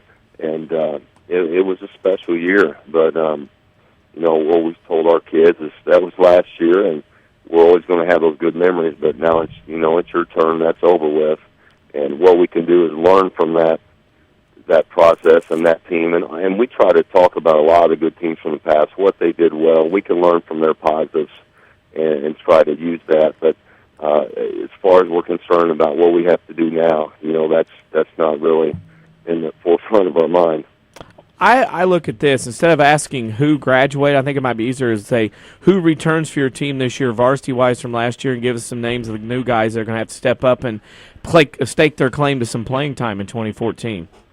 Well, we're going to have some battles. The 3 guys we have back, Brock Fulkerson, he's obviously a good one to have back, and he'll be our ace this year on the mound. And then Thomas Weber and Tyler Morgan, who both threw around 20 innings each. Thomas was more in a closer role last year, but both did a good job of throwing strikes and giving us a chance. And besides that, and I hope I'm not leaving anybody out, Zach Gines was also on our team last year as a junior. So those 4 are back. Everyone else will be new. So we have a lot of, we've got every position out there besides Jake Pike. I forgot to mention him, but obviously Jake was our leadoff guy, had a great year in the outfield. We have seem to have quite a few outfielders. If needed, Jake can move back to first base where he had played all his life until last year to open up a spot for maybe an athletic guy in the outfield. But, besides Jake, who they're going to have a hard time beating Jake out, it's wide open. Our catchers right now, Thomas Weber, caught some last year. Aaron Morgan's a sophomore that will compete. Someone's going to have to catch when Thomas pitches. And we've also been using Derek Hayes, who's a pretty athletic sophomore with a good arm, moves well behind the plate. We're going to get him some more work this week and see, and who starts the first week or 2 or week 3 doesn't mean who's going to finish the season. It's going to be a process. But Derek Hayes is also competing for a spot at third, along with Braden Smith, who's a junior. Ryan Campbell is a kid. We try to not only coach the season you're in, but look at a year or 2 down the road. And Campbell's a kid we tried to groom, and he's really worked hard for this shot. And he's a guy that we can look to as shortstop. And Reed Millwood, as well as Tyler Morgan, will be guys at second base we're looking at. Pike could play first. Jackson Horton, Dalton Beck maybe at first base. In the outfield, Zach Brookman, Zach Gines, Connor Story. Sammy Storm. These are all new names to you guys, but Blake Jones is a sophomore that may compete as well. So a lot of names out there, a lot of competition, healthy competition, and it's pretty fun in practice right now. So what are we looking at as far as AAA JV this year? You've had some nice success at the JV level, of course. Scott Gamber, Denny Clark have done a great job with that over the past couple of years, but it certainly seems like the Rams as a program now have a nice farm system at AAA JV. Well, that has a lot to do with, one, your players, and two, your coaches. And those guys, we try to run it as one program, and a lot of times we practice together, and those guys may be working with our varsity kids as well. So right now, Coach Clark's working with our first baseman, position-specific stuff. Coach Gamble will be back with us. We'll put him to work. So having that continuity, hopefully they come in ready to go skill-wise. A lot of it at the varsity level is just going to be the mental part. The game is a little different, in baseball at the varsity level. But that's something we try to spend a lot of time on as well, as the mental part. But our JV coaches do a great job preparing these kids, which is the number one priority for a JV coach. It's not about how many games you win, because it doesn't translate always. In baseball around here, if you're a real good player as a sophomore, you're not playing JV. So most times. Now the 4A schools are a little different. So it's not really a fair fight sometimes, but we feel like they'll come in ready. They'll know our system. It's just going to be a process. Final question for you. I know you're busy today, obviously practice, whatnot, getting outside. This one's for you. Our WMIX Sports social media question of the week, and this one is, what is the most embarrassing CD you have in your collection? Oh, boy. You guys are always into the music, aren't you? Well, it's just a coincidence that you were on when we had the last music question. All right. We'll switch it up on you as we go along. I tell you what, and I may have even listened to this one lately. I still have the old Rocky IV CD. Rocky IV has some good workout songs on it. Yeah. So I'm gonna go with Rocky IV. Nice. Our first soundtrack of the day. Coach, obviously, next week we're on the road, so after that, starting on the 22nd, you're ours until the end of the season. So we wish the Rams, obviously, the best of luck. March 18th, can't get here soon enough. All right, guys. Thanks for having me. That's Tim Holloway, head coach of Mount Vernon Rams baseball. And March 18th is coming. March 18th will be here before you know it. The Rams start at Salem. That'll be the beginning of our spring coverage. As the Rams travel to Salem, they'll take on the Wildcats to open the year. 4:15 is your pregame on AM 940. 4:30 your first pitch. We're also online, audio only, at WMIXsports.com. So hard to believe things are starting to shake out with spring coverage, but ultimately that is where we are at. We still have one more basketball guest to talk to. That's Shane Hawkins. We do have Hawk this time. We have confirmed at 9:35, so we'll talk with Hawk after the break here on the Saturday Sports Show, powered by Crossroads Community Hospital. It's more than a hospital. It's what healthcare should be. Back after these. Hi, this is Joe David Cummins, president of Community First Bank. By now you have heard about our new One Checking product. The new One Account is a high-interest earning, free checking account designed for everyone. Unlike other banks that pay interest on higher balance, this account pays interest on all balances. From high schoolers to Warren Buffett, One will work for you. You can talk to one of us at 244-3000 and learn about the details. One, exclusively at Community First Bank. You will be one happy customer. Member FDIC. This is Chase Landers with Landers Collision Centers. Imagine this. You're driving down the road. It's dark as can be outside. Thank goodness you just had that left headlight bulb replaced. Otherwise, you wouldn't be able to see a thing. Now, close your eyes. Okay, don't close your eyes. You're supposed to be driving. Imagine noticing a slight twinkle off to the left, just above the ditch. What is that, you think to yourself? All of a sudden, whap! You've just encountered your first deer hit. The left side of your vehicle is beat up pretty bad. The next thing I want you to imagine is very simple. Picking up your phone and dialing 1-888-LANDERS to set up your repair. Deer claims are common, and usually a very simple process, which fall under comprehensive coverage. This is Chase Landers, asking you to allow Landers to be your collision repair shop of choice. Whether it be a deer hit, fender bender, or the regular, uh-oh, sorry mom, Landers is here for you whenever you need us. Big or small, Landers fixes them all. 1-888-LANDERS, that's 1 888-LANDERS. Mount Vernon is home to many wonderful people and things, and that includes quality cardiac care from Dr. Ruzaik Ibrahim. A skilled cardiologist, Dr. Ibrahim's training and scientific accomplishments have earned his designation as a Fellow of the American College of Cardiology. His services range from preventative care to the treatment of advanced heart conditions. For an appointment with Dr. Ibrahim at Crossroads Specialty Clinic, call 241-9071 or visit in person at 4113 South Water Tower, Mount Vernon.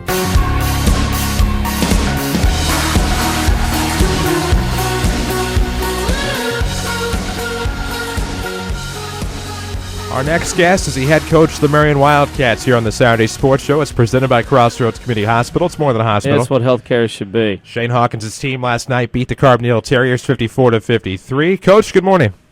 Good morning, guys. Thanks for having me. You know what? Always a pleasure. But 24 years, the last time the Marion Wildcats won a regional championship. You have to feel pretty good right now. Yeah, I mean, we've had a great week. We knew how tough the regional was going to be with us in Mount Vernon and Carbondale, and we knew whoever was going to win that was going to deserve it. They were going to earn the championship, and I thought our guys did a very good job of kind of staying with the game plan and not losing their mind and letting Carbondale go on that 6 or 8-0 run. It turns into a 12 or 14-0 run. I think that we just stayed with the course, and I'm really proud of our effort we had from our kids and the concentration last night.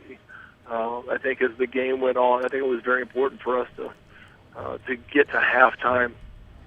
In the first 2 meetings with Carbondale, it was a 1 or 2 point game at the end of the first quarter, and then they blitzed us in the second quarter, and so I thought it was very important for us to be in it at halftime. 2 or 3 possessions either way, and I think that once we got to halftime, I think the confidence kind of increased in our players, and they knew that we had a chance to go win one. You look at your team, and how much did it help? I know conference Carbondale, you played them twice. How much did the experience, familiarity help in the belief factor of your team to know that, if they come out and play and do things like they're supposed to, that they could get a win last night? Well, I think it was important for us between the first and second meetings. We played them the first time, and they blasted us at their place. It ends up 24. But they made this such a monster run in the second quarter of that game, and I thought when we walked out of the gym playing them after the second time, and they'd beaten us 13. So I kind of thought, what we told our kids is, we've cut it in half. Now in the next 5 weeks, what can we do? Can we get 13 points better? And I think our guys kind of took that as a challenge, and we knew we weren't expected to win. All the pressure was on them, and I think that Carbondale's played so well for so long. They hadn't had a game where they'd kind of struggled. They hadn't shot it well. They've been very successful in the conference, obviously. Even in their non-conference games, they had been able to win handily in most of their non-conference games. And I thought, if we could just shorten the game a little bit, make it a possession game,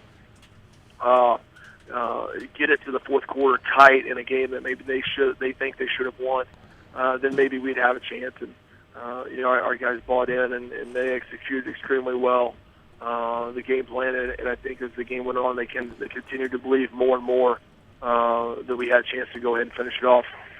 24 years since Marion's last regional title. What does that mean to the fan base at Marion to get that plaque last night? Well, we talked about it yesterday's shoot around with our guys, and it said, you look up at the banners in Wilson Gym, and there's a 24-year gap between regionals. I said, last time we won a regional, you guys weren't even born. I said, you may know somebody who was on that team. Obviously, you didn't see him play. You don't have a connection to that team. I said, but that team will forever have that number on the banner. There'll always be 1990 on that banner under regional champions. I said, you have a chance to add your number to the history of Wildcat basketball, and kind of leave your mark as something that they'll never be able to take down. That it'll be up there forever. And I think that it kind of maybe struck a chord with some of our guys that, hey, it's we have a chance here, and just not just for this year, but to go down in the history of Wildcat basketball. And obviously, anytime you have success like that, there's a lot of people that have had a hand in it, and there's been a lot of teams that have gone through and haven't been able to have success, and but at the same time, kind of paved the way for us to be successful this year.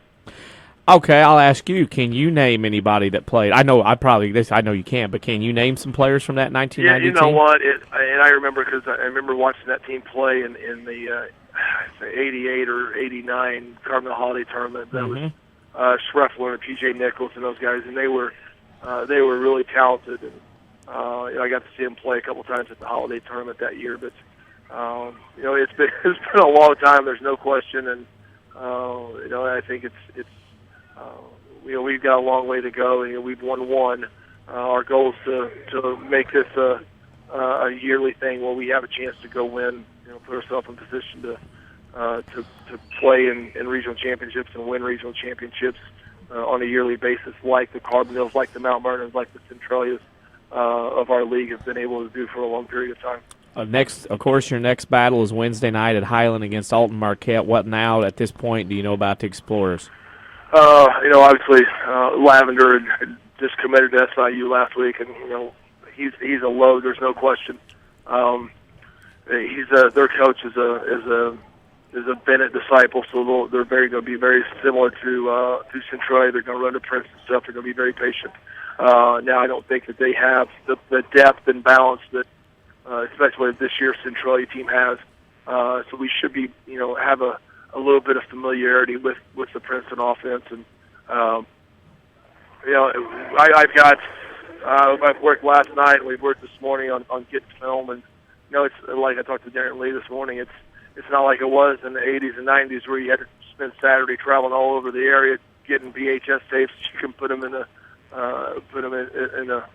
VCR when you get home. It's so much of the stuff is done digitally now, and by the time I get home from the sophomore tournament here in Murfreesboro here in a couple hours, I think I should have about 7 or 8 films on my computer, and we'll start sifting through that stuff today and tonight.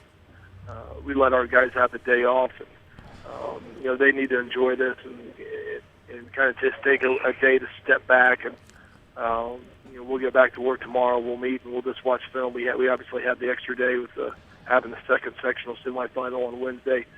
So we have all day Monday, all day Tuesday, and a shoot around on Wednesday to get everything in and be prepared. And so I hope our guys are enjoying this. But at the same time, I hope they're not satisfied and they're ready to get back to work on Sunday. And we're in a section where we might as well see how long we can stay in it. When we left Cahokia 3 weeks ago, we talked about having a chance to maybe play them on a neutral floor, and what a great opportunity that would be. And then obviously knowing that meant we were in a sectional final, and that's not saying that they're going to beat Centralia. But we kind of used that when we walked out of Cahokia let's get to that. Let's get to that Friday night here in about 4 weeks. And as you go down into late February and early March, if you're playing on Friday nights, the stakes continue to get bigger and bigger, and the enjoyment of the moment keeps getting bigger and bigger as well. And so I think our guys will be ready. I think they have a true appreciation and understanding of what we're trying to do and understand. And we're looking forward to taking them to Highland as our spring break destination this year. Well, a spring break destination and, of course, sectional on the line. But you win that regional, of course, obviously we've said the first time since 1990. Pressure being off of finally getting that regional out of the way. I know the expectations now are going to become higher and higher, but is the pressure really right now just on everybody else, the other 3 teams, now that Marion's kind of the David in this Goliath scenario? Well, I think so. I think we were the 3 seed in the regional, and all the pressure in the world was on Carbondale last night, and they played so well for so long, and I think that we're the ugly stepsister that got invited to the ball here with Centralia and Cahokia and even Alton Marquette. We're just going to keep doing what we're doing, and we're going to take our chances. We'll prepare, and we haven't had to fight our guys to play hard, and so we know we're going to play hard. Hopefully, we can carry over the execution level that we had last night, and go have a good showing on Wednesday night. And you're in a sectional, so you have a chance, and see if we can't take advantage of that this week. Final question for you. Know you're busy, got tape to watch and everything else. Our social media question of the week, and this week's question is, what is the most embarrassing CD that you have in your collection? The most embarrassing DVD or CD? CD, compact disc. Oh, holy cow. You know what? I have no idea because most of my stuff now is straight on Pandora. Right. Let's see here. You know what? I was going through, I had a couple in my car when I was moving my car around the other day. I did see some Bone Thugs and Harmony from about 1992. So I'll go with that one just because that's the one I saw and I know it's in there. Is that the one that had like Crossroads on it? Yes, absolutely. Oh my gosh! Wow. Yeah, it's classic music. Oh heavens! That's not even right. I mean, I don't even know what to say. I can't believe that's bumping in Williamson County even at this day and age. Oh man! Yes. That'd have first of the month on it too. Yeah, it was a great CD. Actually, it was. Actually, it wasn't too bad. Oh, my gosh. Coach, good luck Wednesday night, of course, against Alton Marquette. Looking forward to hopefully the Wildcats against one of the other South 7 teams in the sectional championship on Friday night.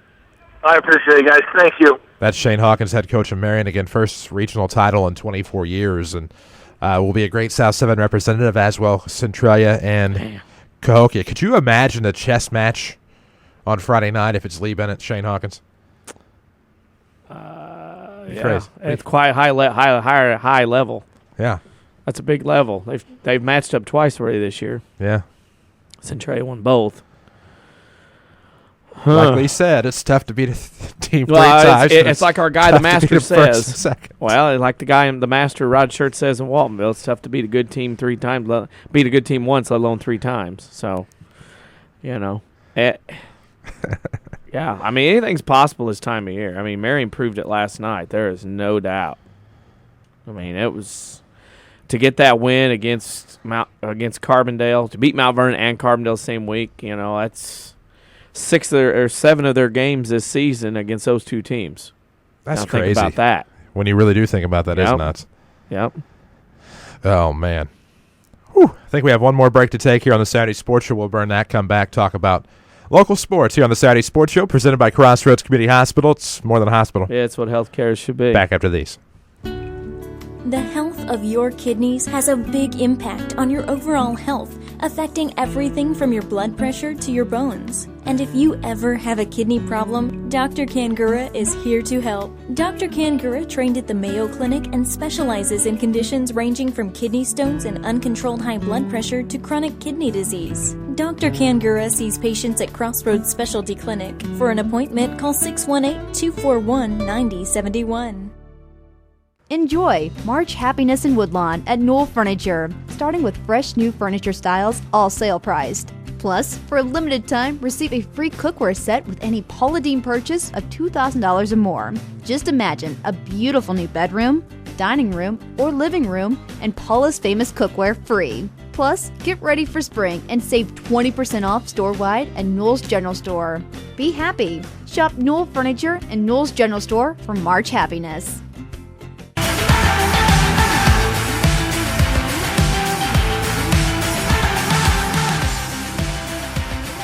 Welcome you back on the Saturday Sports Show, WMIX, WMIXsports.com, presented by Crossroads Community Hospital. It's more than a hospital. It's what healthcare should be. Indeed it is. What a lineup we had for you this morning. Glad to catch up with all those guys, some of our Saturday Sports Show favorites. But what a crazy night it was in high school basketball. And by crazy, I mean I think we saw a lot of things that we expected, but so many come from behinds. You know, Dietrich came from behind to beat St. Anthony, and Sesser came from behind to beat Cairo, and just things like that. And Nashville never looked back after taking an early lead at the DuQuoin sectional. We were able to see that one last night. And, you know, I think it's going to be, with what we've seen, you know, quickly taking a look at the 1A and 2A Supers at Carbondale on Tuesday night. The 1A game at 6. That'll be on sister station Q106 and WQRLradio.com. They'll have the second game as well, V1047 and V1047.com. But you take a look at Sesser Dietrich, and I mean, you got to see Dietrich against Waltonville. We both have seen Sesser.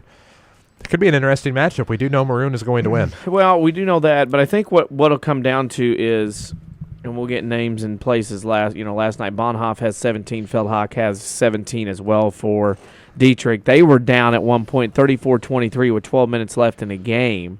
go on a 35-17 run to come back and win 58-51. And this Dietrich team is a very classic-made 1A team. And what I mean by that is they got 3 pretty good guards that can fill it up, and they got 2 pretty good post players. And guys that can block shots, alter shots, get boards, even do some post moves. So this Dietrich team's well-made. They bring a couple other guys in off the bench as well. They had 6 guys score last night, 3 of them in double figures. So this Dietrich team can get up down the floor a little bit. Now, you throw in the fact that they won their first sectional championship ever, first regional since the 60s, from what I remember looking stuff up.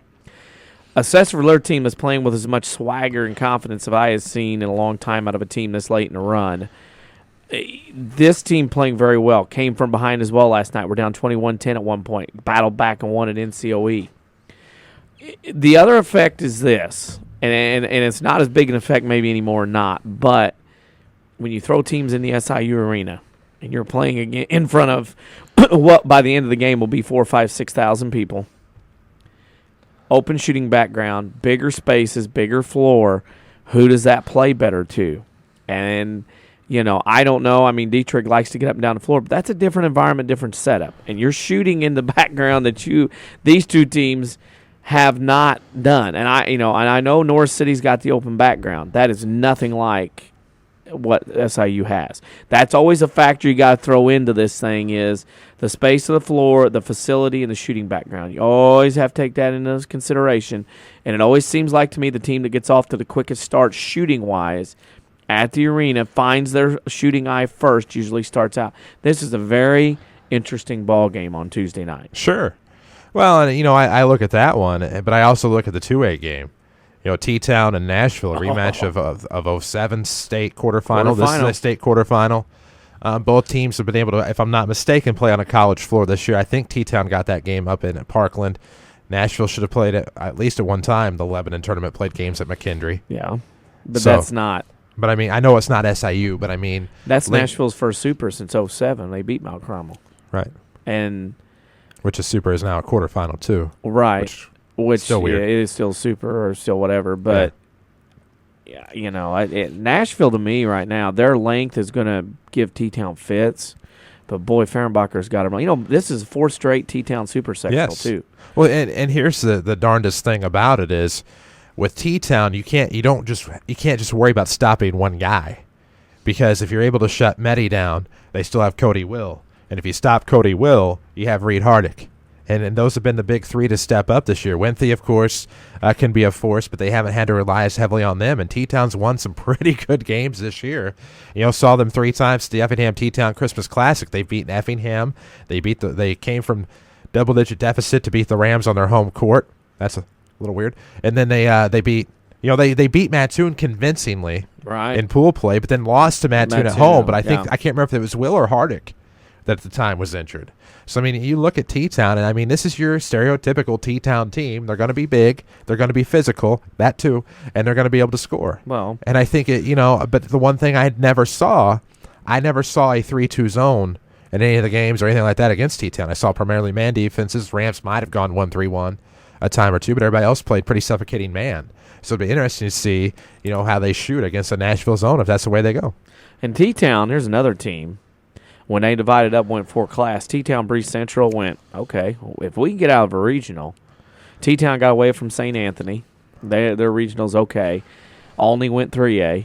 So T-Town went, okay, we'll go that direction. Flora went, you had T-Town, Olney, St. Anthony, and Flora at one time in Class 2A regional.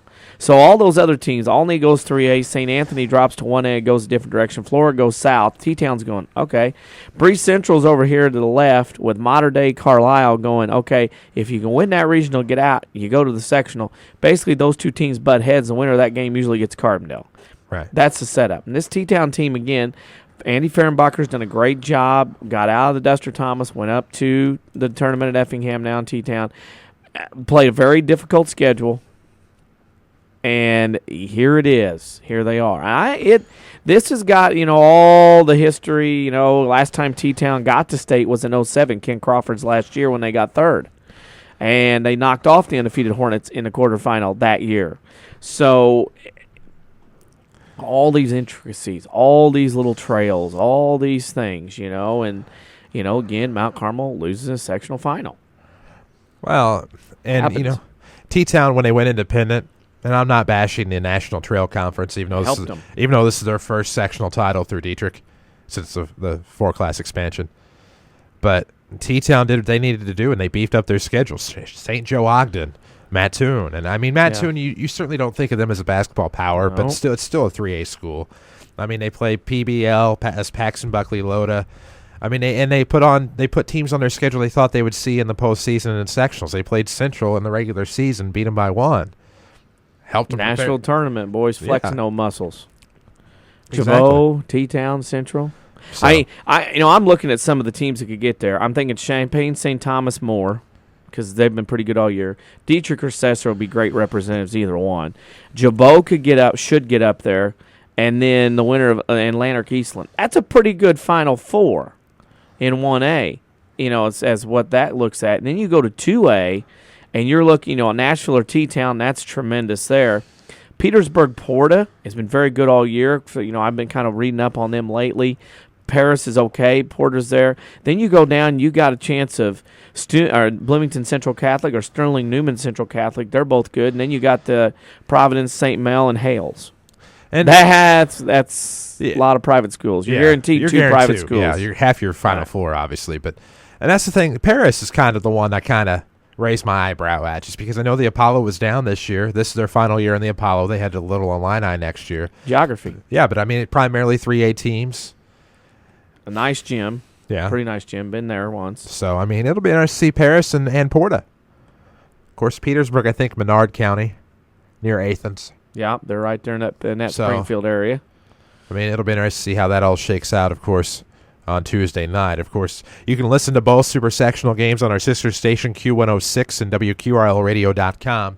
You can also listen to the 2A Super Sectional, the Nashville Hornets and T-Town Wooden Shoes with Hall of Famers Bo Meyer and Brad Beefcake McClay on The V. That's 104.7 FM and V1047.com, as our Withers family of stations is going to be well represented at the SIU Arena on Tuesday night. So we invite you to check out those games. Of course, we'll try to keep you updated as well via the Twitterverse. Give us a follow at WMIX Sports. We're on Facebook as well. Social media question of the week. Don't forget, it's on Facebook right now. Most embarrassing CD you own. I'm not afraid to admit I own the first 2 Backstreet Boys albums. Spice Girls. So there you go. 2 become 1.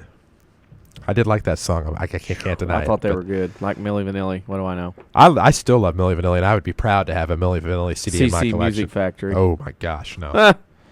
You know what? I would be the type that owned the Corona album. Rhythm of the Night. Yeah. Yeah. Yeah. I listen to it all the time. Digitally now. So there we go. Don't forget, Rams baseball gets underway March 18th. That's not this coming Tuesday. It's a week from this Tuesday. AM 940, WMIXsports.com. The Rams head to Salem. We hope you'll tune in. 4:15 your pregame. We also plan to have coverage of Lady Rams softball this year. Our broadcast schedule is online at WMIXsports.com. Their broadcast schedule starts on the 22nd from the Fairfield tournament. We, the entity, will be there on AM 940 and WMIXsports.com. At least that's our plan for now. It's all coming up. WMIXsports.com. This is AM 940, WMIX Mount Vernon. We hope you'll tune in next week for a special program. We're on the road to Peoria. Stay tuned to the social media for more details. NBC News now.